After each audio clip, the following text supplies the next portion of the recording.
আসসালামু আলাইকুম। আশা করি সবাই ভালো আছেন। আমার হাতে দেখতে পাচ্ছেন ওয়ালটন প্রমি D10 মডেলের একটি ফোন। ফোনটির টাচ প্রবলেম। কোন টাচ কি অবস্থায় থাকলে আপনার টাচটা চেঞ্জ করা লাগবে এই ভিডিওটা দেখুন তাহলেই কাজটা করতে পারবেন। এই দেখেন এই ফোনটার টাচে উপরে কাজ করে কিন্তু নিচের সাইডে কাজ করে না। আমি এখন এই টাচটি চেঞ্জ করে ফেলবো। এরকম কোনো সমস্যা পেলে অবশ্যই চেঞ্জ করবেন।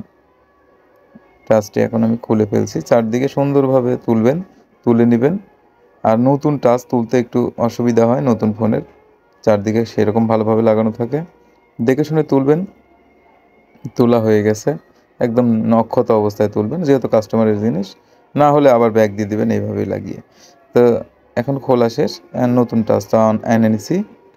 এই যে এখন চারদিকে যে আঠা করার কথাটা বলেন তো, এই আঠা করার সময় বিষয়টার দিকে একটু ফলো রাখবেন ডিসপ্লের দিকে।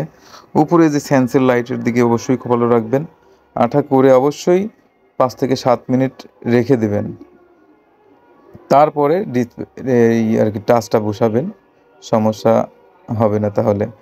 অনেক সময় টাচ বসালে আঠা নরম থাকলে ডিসপ্লের উপরে চলে আসে। টাচ যখন বসিয়ে চাপ দিবেন ডিসপ্লের উপরে আঠা চলে আসবে। তো ডিসপ্লের উপরে যখন আঠা চলে আসে তখন কিন্তু আপনার এটা পরিষ্কার করতে খুব ঝামেলা হয়। দেখেন আঠা করছি এখন শুকানো লাগবে ৫ মিনিট।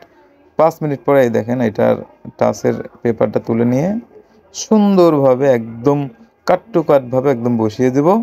বসিয়ে দিয়ে হালকা চাপ দিলেই দেবে যাবে। কারণ একদম ক্লিয়ার হলে সুন্দরভাবে লাগানো হলে হালকা চাপ দিলেই দেবে যাবে।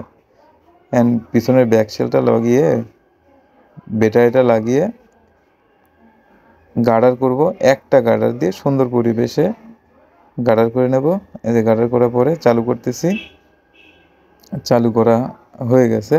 এই দেখেন সুন্দরভাবে কাজ করতেছে। খুব সুন্দর কাজ করতেছে। স্মুথলি কাজ করতেছে। খুবই ভালো কাজ করতেছে। এই দেখেন প্রত্যেকটা একটাও মিস নাই।